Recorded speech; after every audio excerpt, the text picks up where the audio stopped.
All right. Hey guys, Brad here from the Professor Trades Club. Today we're going to be taking a look at silver through the lens of Elliott wave theory. What I'm going to really stress in today's video is the idea of parameters over predictions. Look, nobody knows the future, nobody has a crystal ball, although there is a tendency among new Elliott wave users to think that just because there are labels on a chart that price is definitely going to go there. Not at all. But what I do find more valuable than the predictive quality of Elliott wave are the parameters that performing Elliott wave analysis provides. So that's what this video is about. I've rewound the tape. I've gone all the way back to last Sunday, and let's talk through some parameters for silver. All right, so last Sunday, we had a nice drop, a very serious drop right at the open. Bam! And then right after that drop happened, once it finally stopped going down, price really had a nice bounce.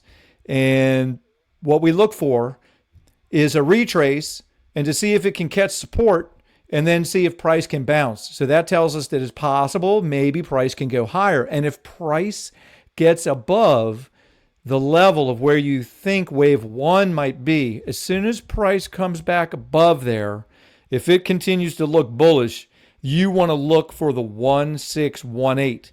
So as soon as you see this kind of price action and you see an advancement after if you want to call it a major low or what you think of as an extreme low, and you get a nice reaction to that level down here and a bounce, you want to see a retrace, and then you get a wick like this, that tells me this is bullish. So to confirm that it's bullish, you're going to want to see price get above the top of this wave one. And if that happens, you want to look for the 1618. This is the most bullish target you can look for if you see this kind of wave structure. Okay, so now I'm going to hit the play button again. This is still last Sunday night. Bam! Look at that.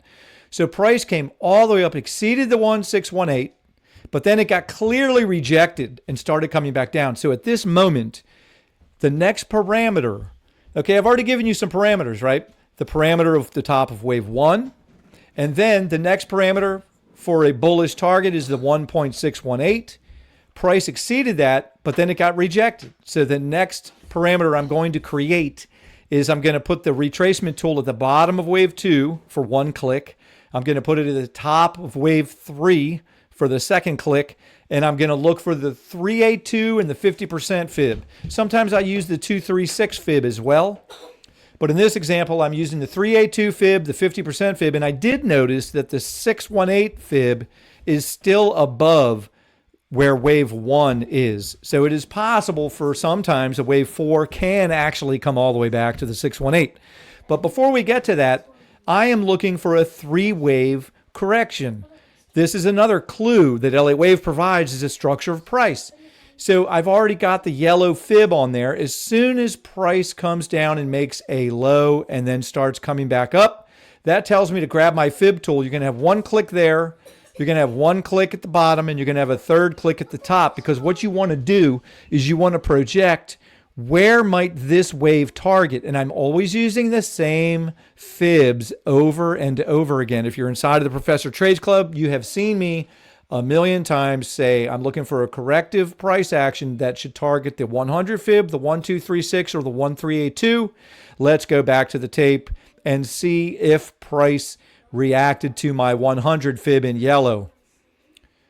Bam. There, it struck that fib target almost to the penny and started bouncing. So now what I'm thinking is, if this is going to be impulsive, meaning it creates five up, and then gets a three-wave retrace and makes a new high. So in other words, regardless of structure of price, the next parameter from this moment is this high at 3076, which is what we're calling the top of wave three, and this low, which struck the 100 fib. So if price cannot get above this parameter, which is the top of wave three, and starts getting rejected and coming down, I'm going to consider this a B wave. In other words, and this may be an A, B, C, right to that 100 fib, and then it bounced. But if it cannot make a new high over the top of wave three and gets rejected before there and starts coming down again, I'm going to consider this whole A, B, C. I'm going to consider that an A wave. And then this would be another B wave if it doesn't make a new high. And then I'm going to look for an impulsive structure to come down in 5 waves for a C wave. And wouldn't you know, the same exact 100 fib again. So let's rewind the tape. Let's hit play. Price comes down, tries to make a new low, doesn't do it. Kind of consolidates. It doesn't look impulsive. I've got a pivot zone on there. It does get above the pivot zone, but it gets rejected in what I'm calling a B wave box. Price is now coming down. So it's at this moment, once it gets rejected up here and starts coming down, that's when I'm using my 3 fib extension tool, meaning 3 clicks, 3-click fib extension tool.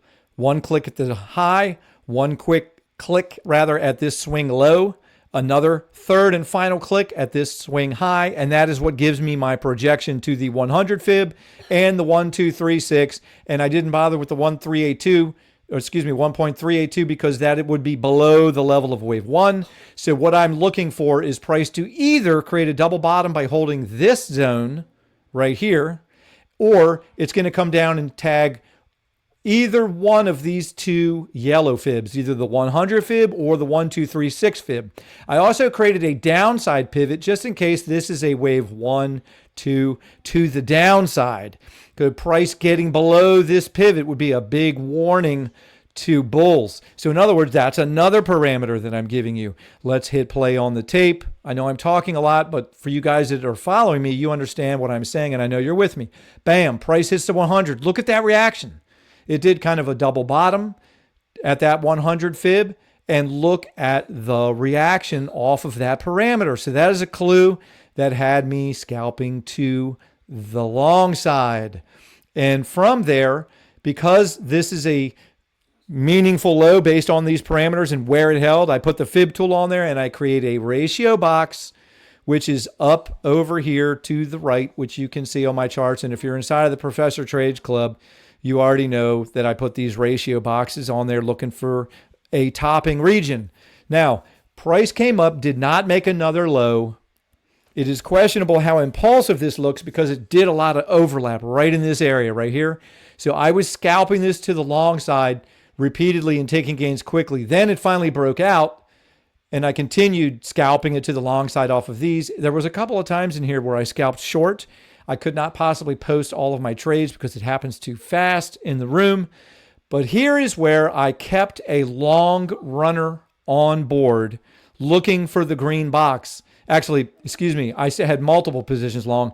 In the green box, what I did was I took off the majority of my longs with the exception of a runner. And the reason that I kept the runner on is, let me just show you. I have to go to a different time frame. Actually, I don't, because I put that higher time frame parameter, I put it on my 8-minute chart. And what that higher parameter is this 100 fib. Is if this is going to be bullish, it is going to get above this 100 fib. Now, at this moment, I have already taken gains on all of my longs except for one runner.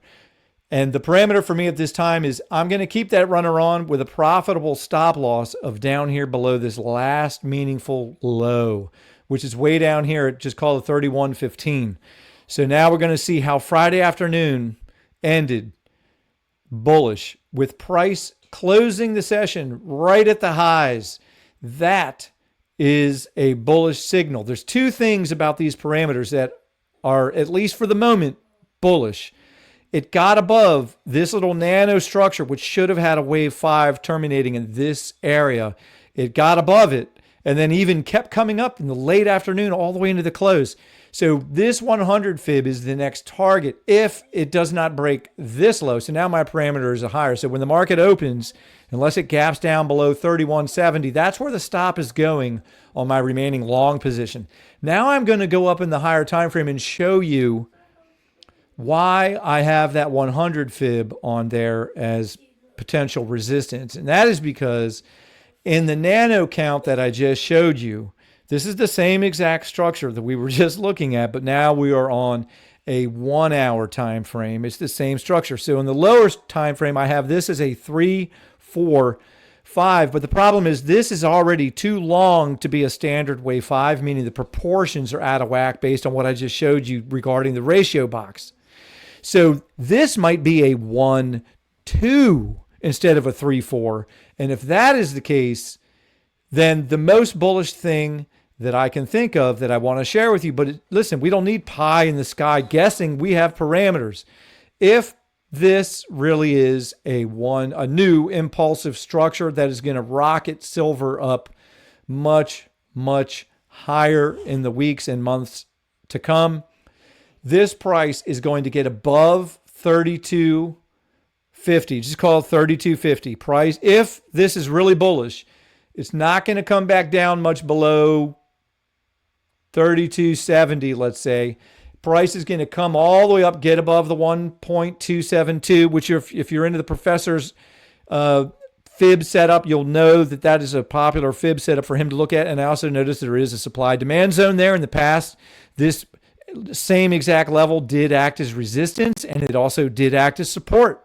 So what I'd want to see is price get above this level, hold a back test, and then make it to at least 34.50. There, I will take off my longs. I almost always take all gains at the 1618 of any degree. Okay, so now you've got much better idea of parameters on two different time frames, and you can see why I have that 100 fib in yellow, because it is possible that this whole thing is just a corrective bounce off of this low. And if that's the case, we would label it A, B, C. And some of you who don't know enough about Elliott Wave are thinking Brad is terrible because he's putting labels on here and then he's changing them and then he puts labels on there and then the price action doesn't do what his labels say. Well, that's because you're not understanding how to use Elliott Wave. You're using Elliott Wave for the parameters. Nobody on earth, no, not a single person knows what exactly is going to happen in the future with price. Best we're ever going to do is have a very good methodology that gives us an edge so we can get a little edge and a little advantage over what may happen. And I love Elliott Wave for the parameters that it provides. So if this is a corrective bounce, where it may terminate is right here at 32.50. And then sometimes what I'll do, and I know you guys that understand what I've been doing inside the Professor Trades Club for a long time, you're going to know what I'm doing right now. I'm turning on the corrective fibs and I'm making them yellow because that is the color I always use for a three-wave corrective move. And the fibs, that overwhelming majority of the time, corrections that move in three waves are going to terminate somewhere between the 100 fib, the 1236, or the 1382. So in this example, what I'm doing is I'm leaving my bullish fib setup on the chart, and I am adding the yellow corrective fibs so that you can understand anywhere in these yellow fibs would be a realistic place to look for rejection of this bounce if it is not going to turn into a legitimate bullish impulse. It is going to terminate inside of these yellow fibs. If silver is truly bullish, it is going to plow forward. I'm not saying it's not going to rattle around in here, but it's going to make it to if it's bullish, it is going to make it to 34.50. If this is just a corrective bounce, it is going to terminate. So what we're going to look for, the next parameters, we want to see how much rejection there is. There shouldn't be a whole lot of rejection in these areas. But if you see a major rejection, and if you're inside the Professor Trades Club, I'm going to be measuring the microstructure inside of these price waves, and I'm going to be providing clues, just like I did this past week in silver. I'm going to be providing clues all week long inside the Professor Trades Club. So by the way, if you're getting value out of this video and you're not inside of the Professor Trades Club, I highly recommend you look at the link that's in the description of this video. You can join the club. The value that you're going to get for the cost of this membership, it's insane. It is ridiculous. Go ahead and click the link, check out the pricing, Make sure you add the Elliott Wave Room, because this is what I'm doing inside of the Professor Trades Club is I'm providing the Elliott Wave. The professor is providing psychology, actual trade signals, constant support all day long, provides private coaching. So do I. I teach Elliott Wave. The professor teaches psychology, supply demand zone, resistance, SAR strategy, moving averages strategy. But I think the greatest thing the professor is teaching everyone in the group is psychology. Okay, there you go. That's my plug. Check out the description. Thanks for watching. Hey, if you're getting value, do me a favor. Hit the like button and make a comment. Tell me I'm doing the right thing. Tell me you're learning. That's really why I'm doing this. I'm a teacher. I want you guys to learn. And I don't want you to use Elliott Wave and blow up your account because you don't understand Elliott Wave. I want you to use Elliott Wave for the parameters that it provides. All right, guys. Thanks for watching. See you inside the club. Bye-bye.